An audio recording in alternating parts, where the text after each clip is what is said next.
Assalamu alaikum.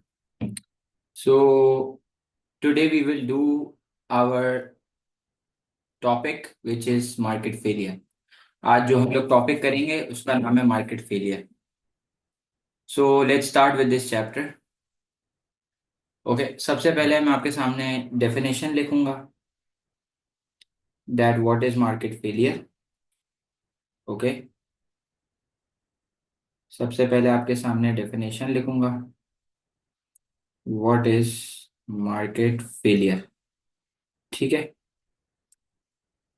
Sir, what is market failure? Market failure.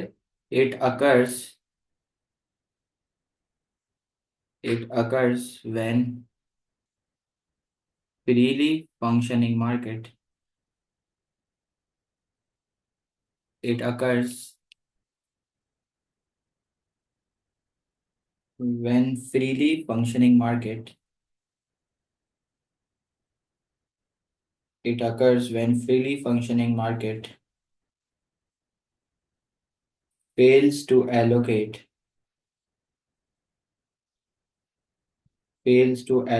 resources according to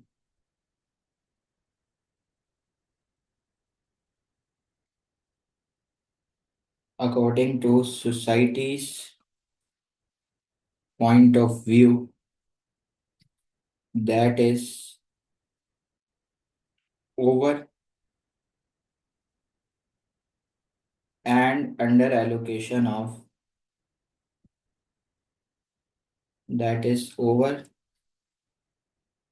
and under allocation of resources, which results in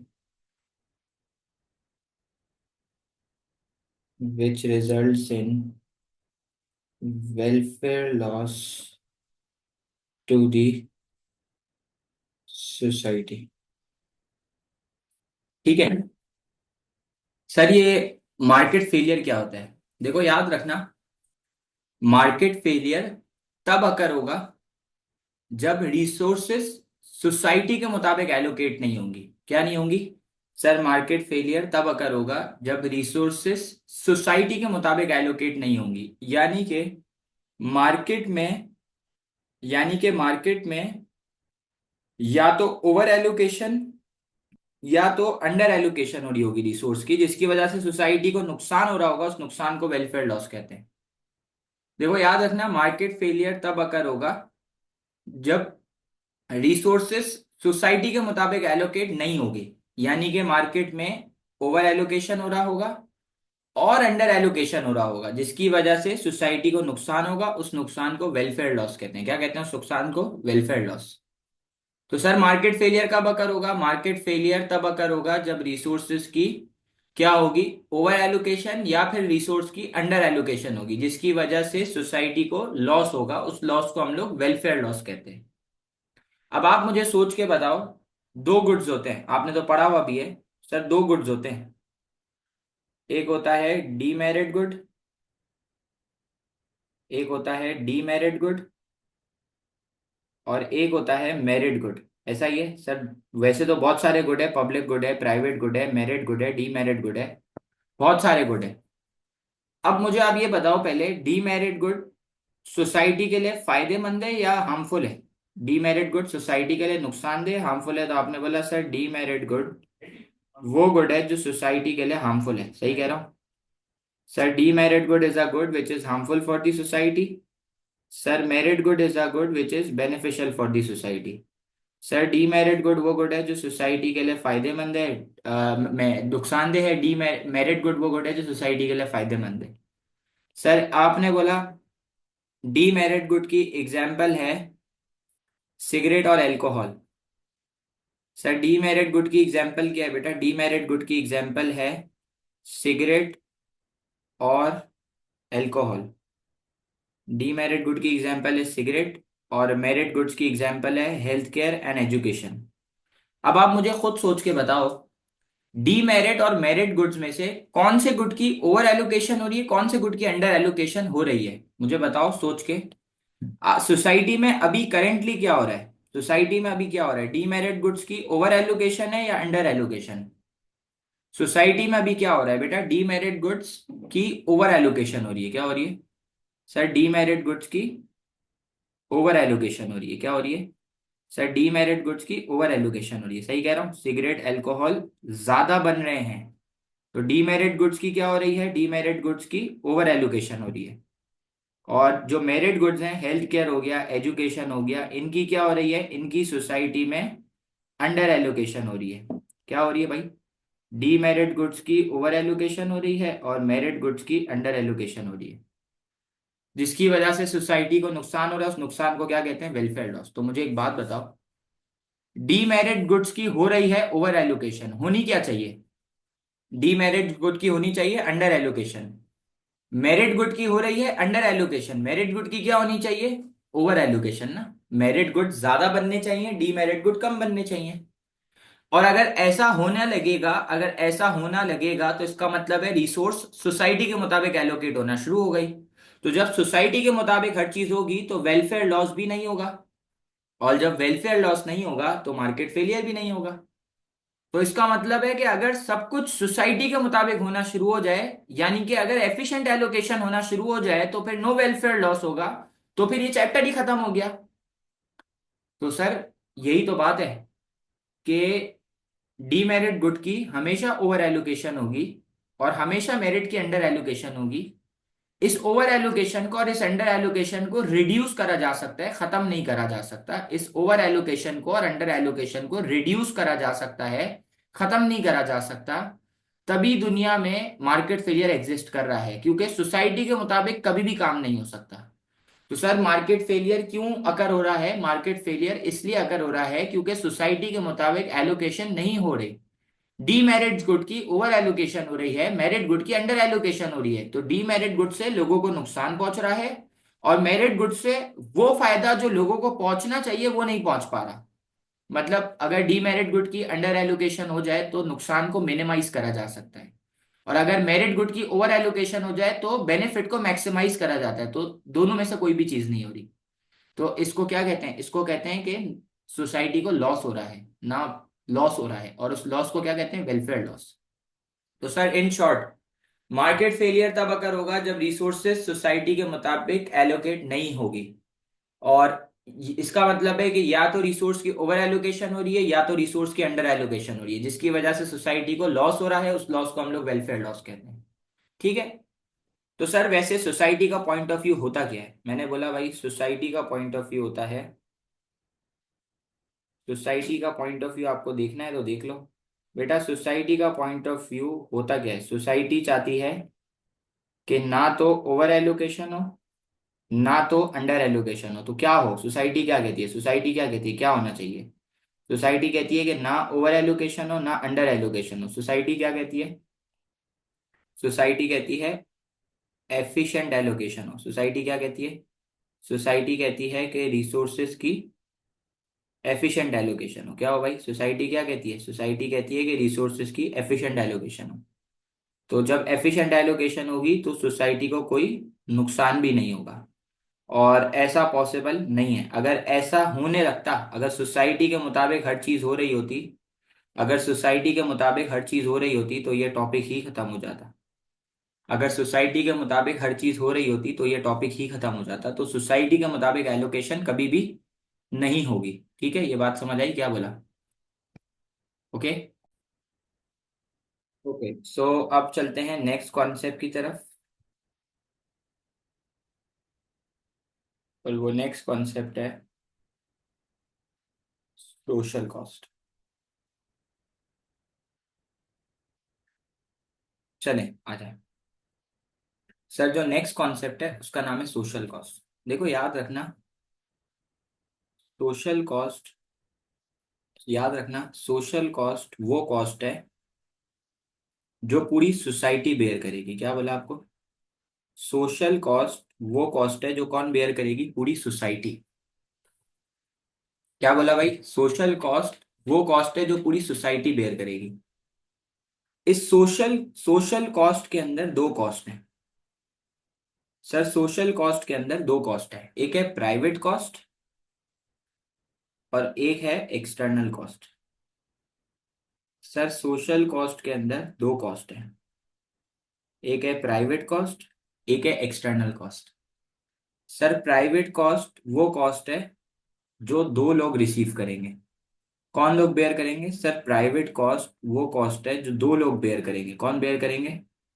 दो लोग। क्या बोला भाई? Private cost वो cost है जो दो लोग बेयर करेंगे। कौन कौन? कंज्यूमर, और कौन बेयर करेगा? प्रोड्यूसर। क्या बोला भाई? सर प्राइवेट कॉस्ट वो कॉस्ट है जो दो लोग बेयर करेंगे, कंज्यूमर और प्रोड्यूसर। सर एक्सटर्नल कॉस्ट वो कॉस्ट है जो कौन बेयर करेगा? जो थर्ड पार्टी बेयर करेगा। कौन बेयर करेगी भाई? Third party. क्या बोला भाई आपको? सर प्राइवेट कॉस्ट वो कॉस्ट है जो कंज्यूमर बेयर करेगा और प्रोड्यूसर बेयर करेगा। सर एक्सटर्नल कॉस्ट वो कॉस्ट है जो थर्ड पार्टी बेयर करेगी। अब मुझे बताओ, एज अ कंज्यूमर, आपकी प्राइवेट कॉस्ट क्या होगी? एज अ कंज्यूमर आपकी प्राइवेट कॉस्ट क्या होती है? आपकी प्राइवेट कॉस्ट होती है price of a good. Sir as a consumer आपकी जो प्राइवेट कॉस्ट है वो है प्राइस ऑफ अ गुड, और एज अ प्रोड्यूसर जो आपकी प्राइवेट कॉस्ट है वो है कॉस्ट ऑफ प्रोडक्शन। क्या है भाई? वो है कॉस्ट ऑफ प्रोडक्शन। तो मुझे बताओ, एज अ कंज्यूमर जो आपकी प्राइवेट कॉस्ट है वो है price of a good, and as a producer आपकी जो प्राइवेट कॉस्ट है वो है कॉस्ट ऑफ प्रोडक्शन। सर जो थर्ड पार्टी है ना, उसकी कॉस्ट होती है in form of air pollution, in form of noise pollution, ठीक है, and in form of passive smoking. ठीक है, अब सुनिएगा मेरी बात। सर पहले तो मुझे ये बता दें, सोशल कॉस्ट क्या है? तो आपने बोला सर सोशल कॉस्ट वो कॉस्ट है जो कौन बेयर करेगी? पूरी सोसाइटी। सोसाइटी में कंज्यूमर भी आ गया, प्रोड्यूसर भी आ गया, थर्ड पार्टी भी आ गई, गवर्नमेंट भी आ गई, हर कोई आ गया। सर इस सोशल कॉस्ट में दो कॉस्ट हैं, प्राइवेट कॉस्ट और external cost. Sir private cost वो कॉस्ट है जो कौन बेयर करेगा? कंज्यूमर बेयर करेगा, और कौन बेयर करेगा? प्रोड्यूसर। सर कंज्यूमर के लिए है किसी भी गुड की प्राइस, और प्रोड्यूसर के लिए है उस गुड को बनाने की कॉस्ट, जिसको कहते हैं cost of production. Sir external cost वो कॉस्ट है जो कौन बेयर करेगा? Third party. थर्ड पार्टी के लिए कॉस्ट है तीन फॉर्म में, एयर पॉल्यूशन, नॉइज पॉल्यूशन और पैसिव स्मोकिंग। सवाल, सर कंज्यूमर कौन है? बेटा कंज्यूमर वो है जो डिमांड करता है, प्रोड्यूसर वो है जो सप्लाई करता है। सर थर्ड पार्टी कौन है? ये तो आपने कभी नहीं पढ़ा है बेटा। थर्ड पार्टी वो है जिसका मेरे साथ कोई कनेक्शन नहीं है। थर्ड पार्टी वो है जिसका मेरे साथ कोई लेना देना नहीं है। सर थर्ड पार्टी कौन है? बेटा थर्ड पार्टी वो है जिसका मेरे साथ कोई लेना देना नहीं। जैसे कि जिस अपार्टमेंट में मैं रहता हूं, उस अपार्टमेंट के जो बाहर लोग रह रहे हैं ना, वो थर्ड पार्टी है। जो रोड पे लोग घूम रहे हैं, जिसके नीचे स्टोर है, सही है, मेरे अपार्टमेंट के नीचे, अपार्टमेंट के सामने एक रेस्टोरेंट है, ये लोग सब कौन है? ये लोग सब थर्ड पार्टी हैं। They has nothing to do with me, उनका मेरे साथ कोई कनेक्शन नहीं है। तो third party is basically a party or an individual which has no link with me, which has no connection with me। तो मुझे बताएं जरा, सोशल कॉस्ट वो कॉस्ट है जो पूरी सोसाइटी बेयर करेगी। सोशल कॉस्ट में दो कॉस्ट हैं, एक है प्राइवेट कॉस्ट, एक है external cost. Sir private cost वो कॉस्ट है जो कंज्यूमर बेयर करेगा और प्रोड्यूसर बेयर करेगा। कंज्यूमर के लिए है किसी भी गुड की प्राइस, और प्रोड्यूसर के लिए है cost, cost of production. External cost वो कॉस्ट है जो थर्ड पार्टी बेयर करती है, जो डायरेक्टली इन्वॉल्व नहीं है किसी गुड की प्रोडक्शन और कंजम्पशन के अंदर, जिसका कोई लेना देना नहीं है। For example air pollution, noise pollution और पैसिव स्मोकिंग। ठीक है, अब मुझे एक बात बताओ, सोशल कॉस्ट पूरी सोसाइटी की कॉस्ट है, तो मुझे एक बात बताओ, सोशल बेनिफिट भी किसका बेनिफिट होगा? पूरी सोसाइटी का। क्या बोला भाई आपको?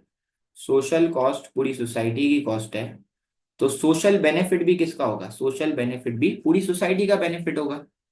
बेटा जब सोशल कॉस्ट में दो कॉस्ट है, जब सोशल कॉस्ट के अंदर दो कॉस्ट हैं, तो सोशल बेनिफिट के अंदर भी दो बेनिफिट होंगे। बेटा जब सोशल कॉस्ट के अंदर दो कॉस्ट हैं, तो सोशल बेनिफिट के अंदर भी दो बेनिफिट होंगे। कौन कौन से? एक होगा प्राइवेट बेनिफिट और एक होगा एक्सटर्नल बेनिफिट। सही कह रहा हूं? तो सर सोशल बेनिफिट में दो बेनिफिट हैं, एक है प्राइवेट बेनिफिट, एक है एक्सटर्नल बेनिफिट। मुझे एक बात बताओ, सर प्राइवेट कॉस्ट कौन बेयर करता है, कंज्यूमर और प्रोड्यूसर। तो सर प्राइवेट बेनिफिट कौन रिसीव करेगा, सर प्राइवेट कॉस्ट कंज्यूमर और प्रोड्यूसर बेयर करता है। तो प्राइवेट बेनिफिट भी कौन रिसीव करेगा, प्राइवेट बेनिफिट रिसीव करेगा कौन, कंज्यूमर रिसीव करेगा, और कौन रिसीव करेगा, प्रोड्यूसर रिसीव करेगा। सही कह रहा हूँ। सर प्राइवेट बेनिफिट कौन रिसीव करेगा, कंज्यूमर रिसीव करेगा और प्रोड्यूसर रिसीव करेगा। सही कह रहा हूँ।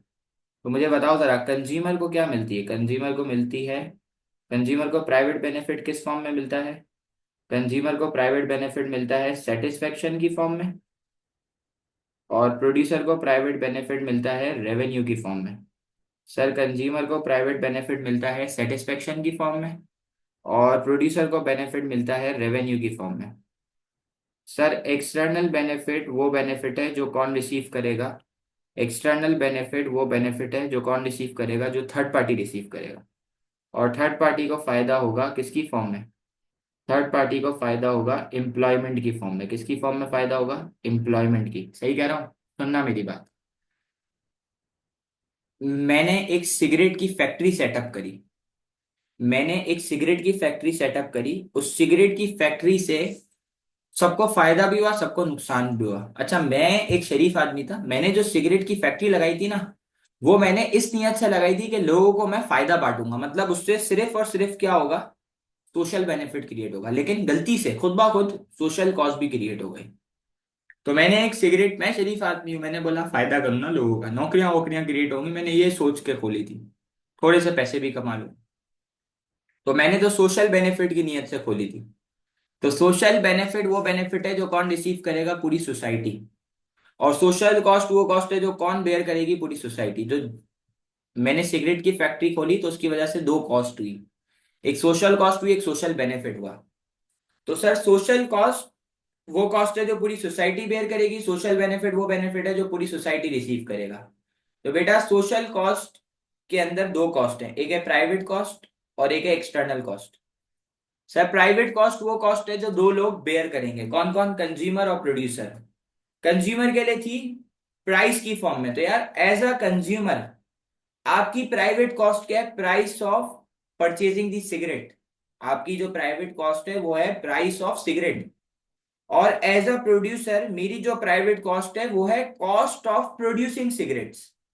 सर एज अ कंज्यूमर आपकी प्राइस, आपकी जो प्राइवेट कॉस्ट है वो है प्राइस ऑफ सिगरेट, और एज अ प्रोड्यूसर आपकी जो प्राइवेट कॉस्ट है वो है cost of producing cigarette. Sir external cost वो कॉस्ट है जो कौन रिसीव करे, कौन बेयर करेगा, थर्ड पार्टी। तो थर्ड पार्टी को तीन फॉर्म में कॉस्ट होगी, air pollution, noise pollution, passive smoking. जैसे कि एग्जांपल ले लेते हैं, मेरी सिगरेट की फैक्ट्री की चिमनी से धुआं निकलता है, उससे एयर पॉल्यूशन होता है। मेरी सिगरेट की फैक्ट्री के अंदर जो मशीन्स हैं उससे नॉइज पॉल्यूशन होता है, बराबर में जो मस्जिद है, बराबर में जो स्कूल है, कोचिंग सेंटर है, उसमें बच्चे परेशान होते हैं। तो मेरी सिगरेट की फैक्ट्री की वजह से उन दूसरों का नुकसान आ रहा है। दूसरे कौन है, थर्ड पार्टी ना। उन बेचारे छोटे छोटे तालिब इल्म का मेरी फैक्ट्री से क्या लेना देना, मैं बना भी बहुत अच्छी चीज रहा हूँ सिगरेट। तो ये थर्ड पार्टी को नुकसान हुआ किस फॉर्म में, नॉइस पॉल्यूशन। पैसिव स्मोकिंग क्या है भाई, आपको पता है, अगर एक गाड़ी में चार दोस्त जा रहे हैं, दो सिगरेट पीते हैं, दो नहीं पीते, तो अगर उन दो ने सिगरेट जलाई तो जो दो नहीं पीते ना, जो नॉन स्मोकर है, उनको ज्यादा नुकसान है। इसको कहते हैं पैसिव स्मोकिंग। तो मुझे एक बात बताओ, जैसे ही मैंने सिगरेट जलाई ना, जैसे ही जैसे ही मैंने सिगरेट जलाई ना, जैसे ही मैंने सिगरेट जलाई ना, उसकी वजह से जो मेरा दूसरा दोस्त है ना, वो हॉस्पिटल में एडमिट हो गया। जैसे ही मैंने सिगरेट जलाई ना, वैसे ही मेरा दोस्त है ना हॉस्पिटल में एडमिट हो गया, उसको हार्ट अटैक आ गया साले को।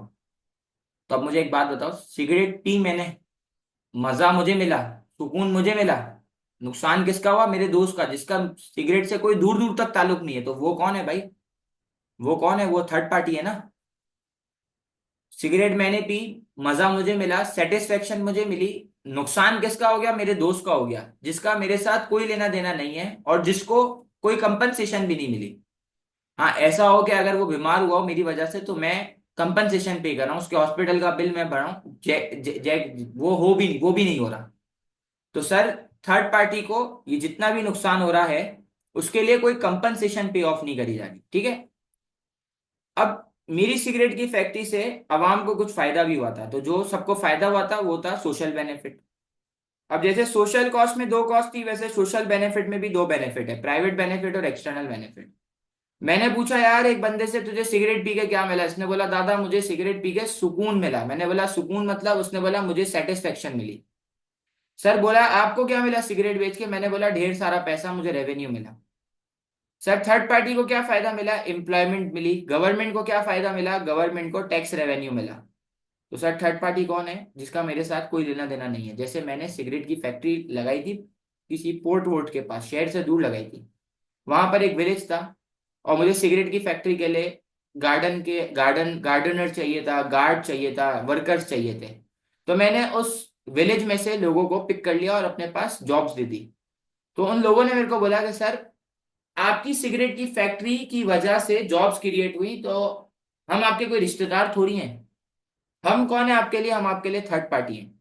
और as a third party we got benefit in form of employment. तो उस बंदे ने मेरे को बोला कि सर आप मेरे पुप्पी के लड़के थोड़ी हो, आप मेरे लिए कौन हो? आप मेरे लिए अननोन हो, आप मेरे लिए थर्ड पार्टी हो। आपके फैक्ट्री लगाने की वजह से हम गरीबों को नौकरी मिल गई, तो हम लोग कौन है? हम लोग थर्ड पार्टी हैं, और हमें फायदा किस फॉर्म में मिला? एम्प्लॉयमेंट की फॉर्म में। ठीक है। एक और एग्जांपल, मेरे घर के बराबर में मैंने एक गार्डन बनाया, अच्छा सा गार्डन बनाया, उसके अंदर मैंने क्या कहते हैं, फ्रूट्स लगाए थे। ठीक है। अब मेरे गार्डन लगाने की वजह से पूरी सोसाइटी को कुछ फायदा भी हुआ, और पूरी सोसाइटी को कुछ नुकसान भी हुआ। तो जो पूरी सोसाइटी का नुकसान है वो सोशल कॉस्ट है, जो पूरी सोसाइटी का फायदा है वो सोशल बेनिफिट है। सर सोशल कॉस्ट में दो कॉस्ट है, प्राइवेट कॉस्ट और external cost. Sir as a consumer आपकी प्राइवेट कॉस्ट है प्राइस ऑफ फ्रूट्स, जो आप फ्रूट्स खरीदने आते हो ना, वो आपकी प्राइवेट कॉस्ट है। और एज अ प्रोड्यूसर मेरी प्राइवेट कॉस्ट क्या है? Cost of maintaining the garden.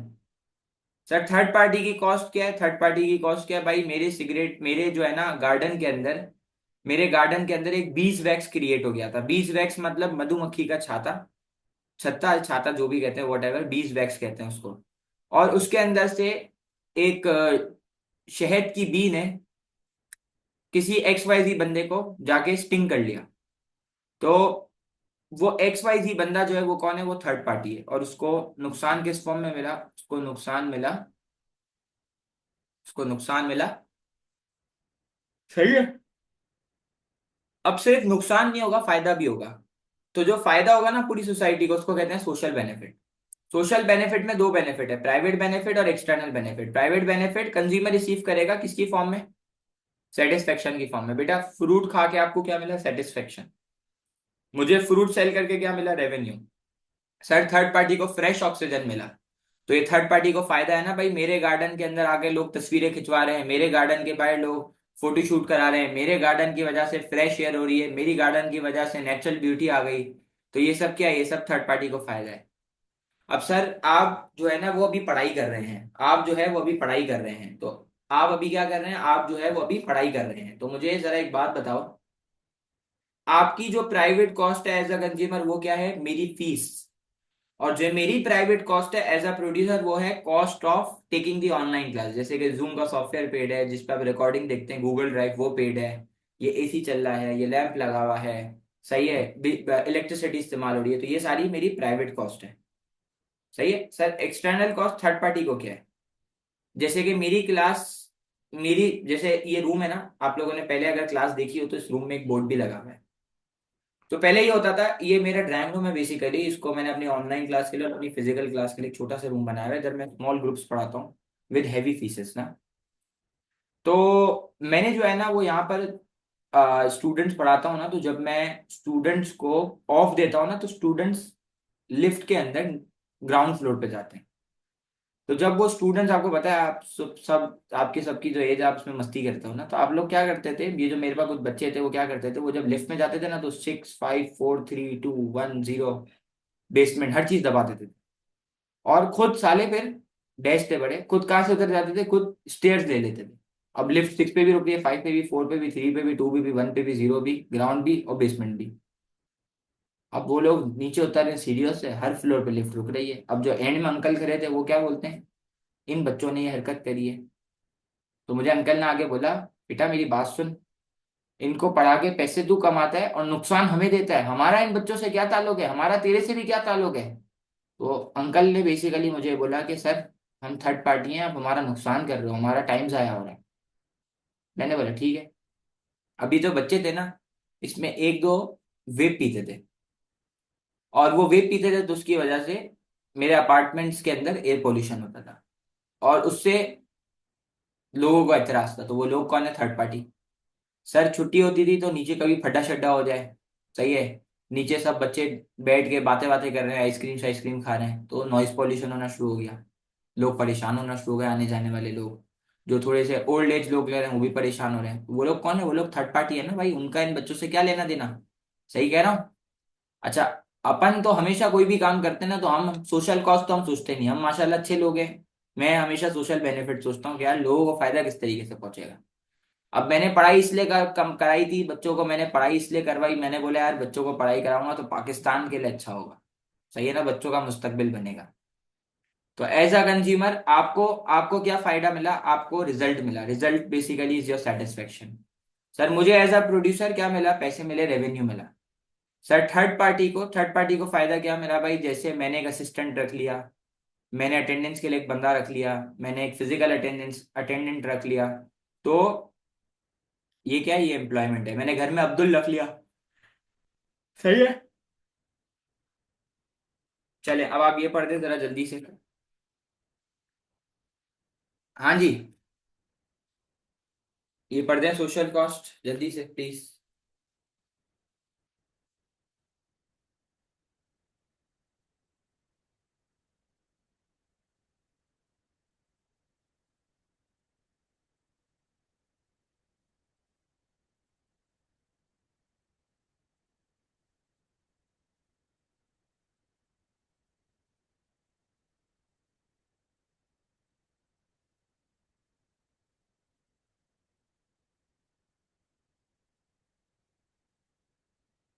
Done. If you are done with social cost, please read social benefit as well.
Okay, so I think market failure is clear. Social, what is social cost is clear to everyone, and what is social benefit is also clear to everyone. ठीक है, तो I hope market failure, social cost, social benefit is clear to everyone. I think I should proceed further.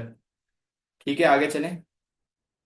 कोई problem है तो पूछ लें, या I should go forward? क्या करें, आगे चलें भाई? डन।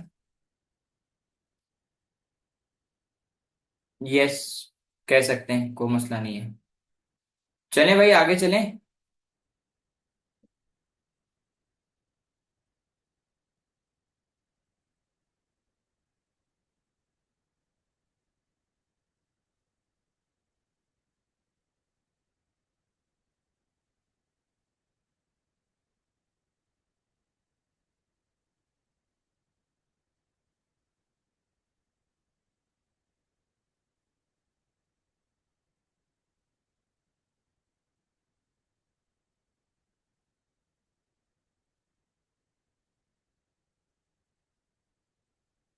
अच्छा जी, अब हम लोग जो कर रहे हैं उसका नाम है types of goods and causes of market failure. देखें, दो बुक्स हैं। एक जो बुक है ना उसका नाम है कोलिन बैम्फर्ड, ठीक है। और जो दूसरी बुक है ना उसका मुझे एग्जैक्टली नाम याद नहीं है, लेकिन एक बुक के अंदर टाइप्स ऑफ गुड्स की हेडिंग दी हुई है और एक बुक के अंदर कॉजेज ऑफ मार्केट फेलियर की हेडिंग दी हुई है। दोनों का मतलब एक ही है बेटा, टाइप्स ऑफ गुड्स का मतलब है कितने तरीके के गुड्स हैं, और कॉजेज ऑफ मार्केट फेलियर का मतलब है मार्केट फेलियर की कितनी वजह है। ठीक है, समझ आया? टाइप्स ऑफ गुड्स का मतलब है कितने तरीके के गुड्स हैं, और कॉजेज ऑफ मार्केट फेलियर का मतलब है कितने तरीके के मार्केट फेलियर है, मार्केट फेलियर की क्या वजह है। अब मैं शुरू कर रहा हूं मार्केट फेलियर की रीजन से या फिर टाइप्स ऑफ गुड्स से, बात एक ही है। तो सर जो आपका फर्स्ट गुड है ना उसका नाम है पब्लिक गुड। सर जो आपका फर्स्ट गुड है ना उसका नाम है पब्लिक गुड। मुझे बताएं जरा यार, पब्लिक गुड क्या होता है? तो आपने बोला सर पब्लिक गुड वो गुड है जो पब्लिक सेक्टर, पब्लिक गुड वो गुड है जो पब्लिक सेक्टर यानी कि गवर्नमेंट प्रोवाइड करेगा, और गवर्नमेंट का ऑब्जेक्टिव होगा सोशल वेलफेयर। क्या बोला भाई? पब्लिक गुड वो गुड है जो पब्लिक सेक्टर यानी कि गवर्नमेंट प्रोवाइड करेगा, और गवर्नमेंट का ऑब्जेक्टिव है सोशल वेलफेयर। और गवर्नमेंट चार्ज कैसे करेगा? गवर्नमेंट चार्ज करेगा टैक्सेस के थ्रू। किसके थ्रू चार्ज करेगा? टैक्सेस के थ्रू। मुझे बताओ यार पब्लिक गुड क्या है? तो आपने बोला सर पब्लिक गुड वो गुड है जो पब्लिक सेक्टर यानी कि गवर्नमेंट प्रोवाइड करेगा with the objective of social welfare. और चार्ज किसके थ्रू करेगा? चार्ज करेगा टैक्सेस के थ्रू। सर कोई एग्जांपल देंगे? मैंने बोला जी, एग्जांपल है स्ट्रीट लाइट्स, एग्जांपल है रोड, एग्जाम्पल है डिफेंस। सही है, जो आर्मी है वो भी पब्लिक गुड है, जो रोड है वो भी पब्लिक गुड है, जो स्ट्रीट लाइट है वो भी पब्लिक गुड है। तो सर पब्लिक गुड एक ऐसा गुड है जो कि पब्लिक सेक्टर यानी कि गवर्नमेंट प्रोवाइड करेगा, और गवर्नमेंट का ऑब्जेक्टिव है सोशल वेलफेयर। और गवर्नमेंट चार्ज कैसे करेगा? गवर्नमेंट इन गुड्स के लिए चार्ज करेगा through taxes. Sir public goods के तीन फीचर है। सर पब्लिक गुड्स के तीन फीचर है, नॉन राइवल, नॉन एक्सक्लूडेबल और नॉन रिजेक्टेबल। सर पब्लिक गुड्स के तीन फीचर है, पब्लिक गुड के तीन फीचर है, कौन कौन से? नॉन राइवल, नॉन एक्सक्लूडेबल और नॉन रिजेक्टेबल। और पब्लिक गुड की एक प्रॉब्लम है, उस प्रॉब्लम को कहते हैं फ्री राइडर प्रॉब्लम। क्या कहते हैं उसको? Free rider problem. क्या बोला भाई? पब्लिक गुड वो गुड है जो पब्लिक सेक्टर यानी कि गवर्नमेंट प्रोवाइड करेगा, और गवर्नमेंट का ऑब्जेक्टिव क्या है? गवर्नमेंट का ऑब्जेक्टिव है सोशल वेलफेयर, और वो इन गुड्स के लिए चार्ज करेगा टैक्स के थ्रू। पब्लिक गुड के तीन फीचर है, non rival, non excludable, non rejectable, और एक प्रॉब्लम है जिसका नाम है फ्री राइडर प्रॉब्लम।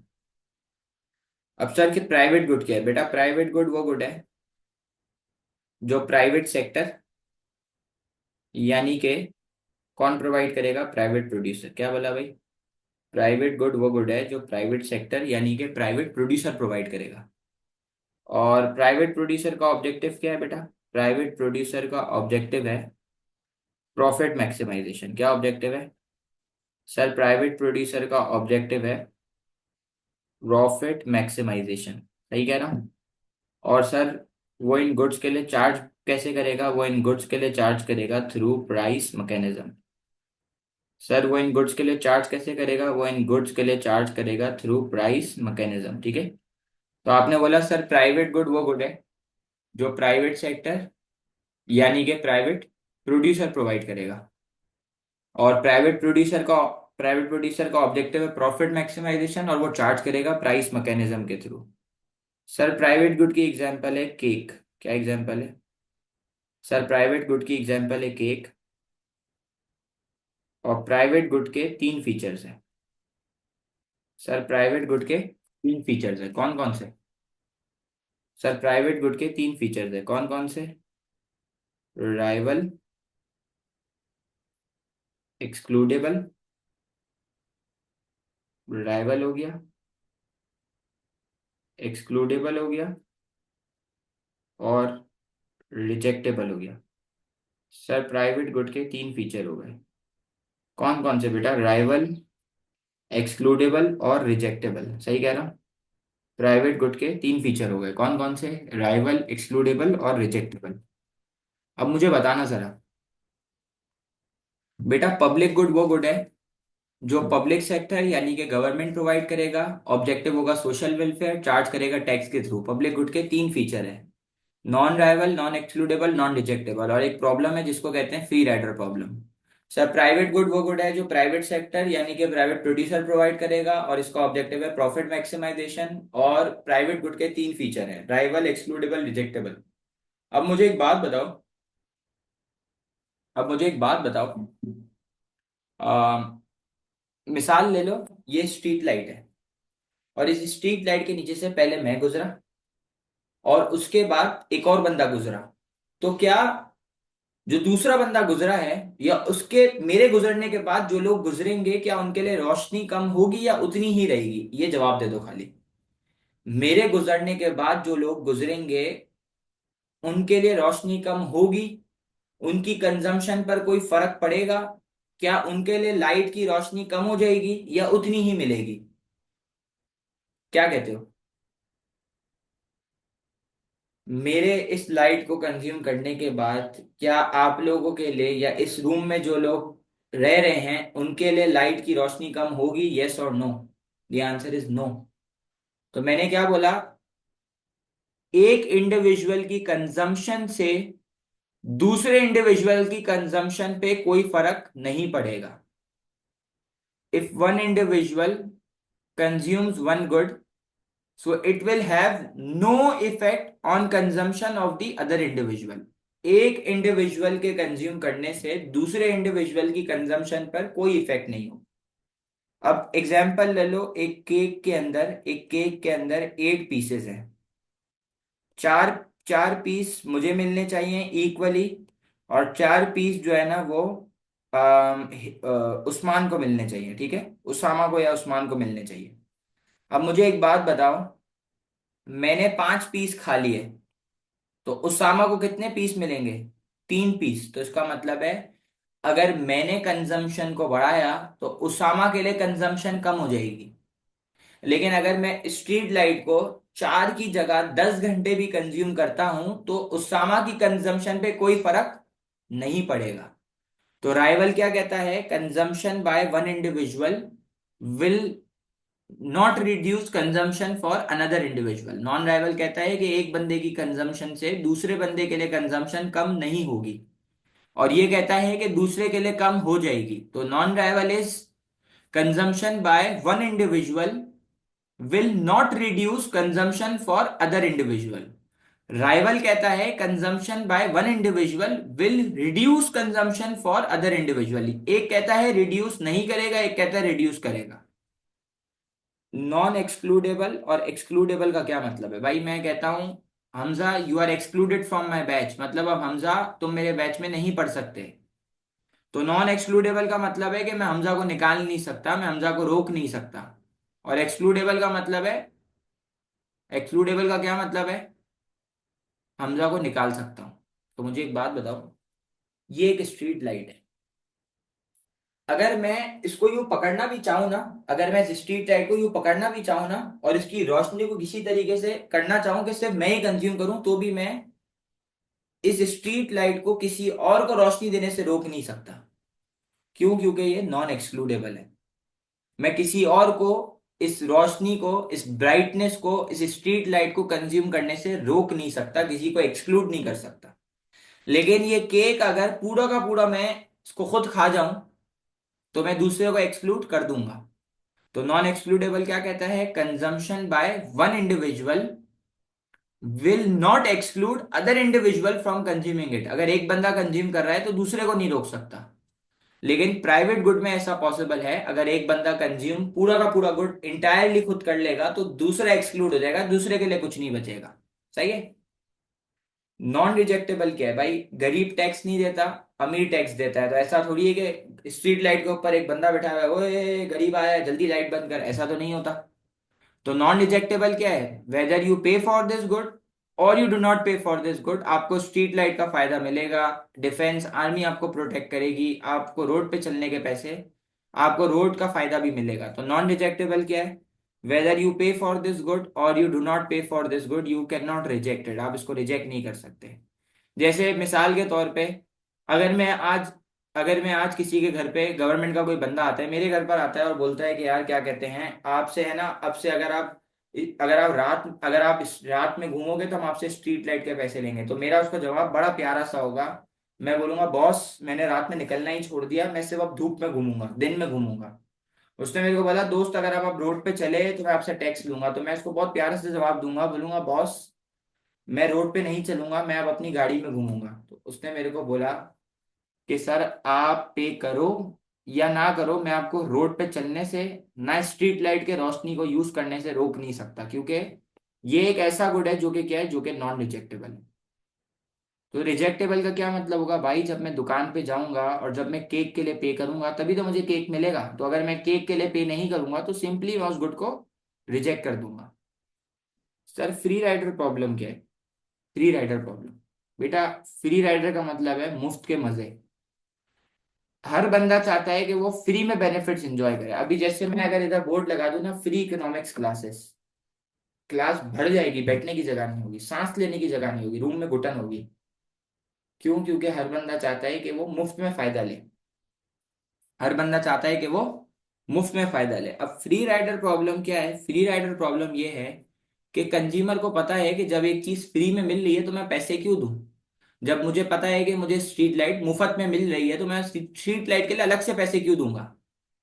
और प्राइवेट प्रोड्यूसर जो है वो किसके लिए काम करता है, हमने यूजफुलनेस ऑफ पीईडी वाईडी एक्सईडी में पढ़ा है, पीईएस में भी पढ़ा कि प्रोड्यूसर का एक ही एम है, प्रॉफिट मैक्सिमाइजेशन। तो जब कंज्यूमर पे करने के लिए रेडी नहीं है तो प्रोड्यूसर तुमसे पैसे नहीं निकलवा सकता, तो जब वो पैसे नहीं निकलवा सकता तो इट मीन्स कि वो प्रॉफिट भी नहीं बना सकता। तो वो पागल थोड़ी वो ये गुड बनाएगा, वो कभी भी पब्लिक गुड में इंटरेस्ट ही नहीं शो करेगा। क्यों, क्योंकि वो प्रॉफिट अर्न नहीं कर सकता। तो सवाल ये है कि कंज्यूमर पे नहीं करना चाहता, प्राइवेट सेक्टर प्रोवाइड नहीं करना चाहता क्योंकि वो प्रॉफिट अर्न नहीं कर सकता। तो इस गुड को कौन प्रोवाइड करेगा, फिर इसको कौन प्रोवाइड करता है, गवर्नमेंट। और इस चार्ज कैसे करता है, टैक्स के थ्रू। अब ये मार्केट फेलियर की वजह क्यों है, क्योंकि गवर्नमेंट के पास फंड लिमिटेड है, इसलिए वो हमेशा क्वांटिटी के ऊपर काम करता है, वो क्वालिटी के ऊपर काम नहीं करता। अच्छा अब मुझे बताओ पब्लिक गुड क्या है। पब्लिक गुड वो गुड है जो पब्लिक सेक्टर यानी कि गवर्नमेंट प्रोवाइड करेगा, चार्ज करेगा टैक्स के थ्रू। ऑब्जेक्टिव है सोशल वेलफेयर। पब्लिक गुड के तीन फीचर है, non rival, non excludable, non rejectable. Non rival कहता है अगर एक बंदा कंजम्पशन को बढ़ाएगा तो दूसरे की कंजम्पशन पे कोई फर्क नहीं पड़ेगा। नॉन एक्सक्लूडेबल कहता है अगर एक बंदा कंज्यूम करेगा तो दूसरा एक्सक्लूड नहीं होगा, हर कोई उस गुड को इस्तेमाल कर सकता है। नॉन रिजेक्टेबल है even if you pay for this good और you do not pay for this good you can still enjoy the benefit for free. Sir what is free rider problem, consumers know why should we pay for a good when we can enjoy the benefit for free free free. So private sector will never get themselves involved in providing these goods because there is no way to earn profit or to charge for them. So now who will provide these goods? These goods will be provided by government and the government will charge through taxes. कौन सा tax, direct indirect, कोई बच्चा बताएगा government कैसे charge करे, direct tax से या indirect से। तो डायरेक्ट टैक्स तो हो ही नहीं सकता, क्योंकि डायरेक्ट टैक्स इनकम पे लगता है या कंपनी के प्रॉफिट पे, और इनकम टैक्स की फॉर्म में लगता है या कॉर्पोरेशन टैक्स की फॉर्म में लगता है। तो गवर्नमेंट चार्ज करेगी इनडायरेक्ट टैक्स के थ्रू, जैसे कि आपके के इलेक्ट्रिक के बिल के अंदर लिखा हुआ आता है fuel adjustment charges. Okay. Sir private good वो गुड है जो प्राइवेट सेक्टर यानी कि प्राइवेट प्रोड्यूसर प्रोवाइड करेगा, ऑब्जेक्टिव है प्रॉफिट मैक्सिमाइजेशन, और इसके तीन फीचर है, राइवल, एक्सक्लूडेबल, रिजेक्टेबल। राइवल कहता है कि अगर एक बंदा कंजम्पशन को बढ़ाएगा तो दूसरे के लिए कंजम्पशन कम हो जाएगी। एक्सक्लूडेबल कहता है अगर एक बंदा कंज्यूम करेगा तो दूसरा एक्सक्लूड हो जाएगा, दूसरा उस गुड को कंज्यूम ही नहीं कर सकता। रिजेक्टेबल क्या है, आप पे नहीं करो और उस गुड को रिजेक्ट कर दो, ठीक है। Okay now please read this for me, जल्दी से please.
Okay, so now please read this.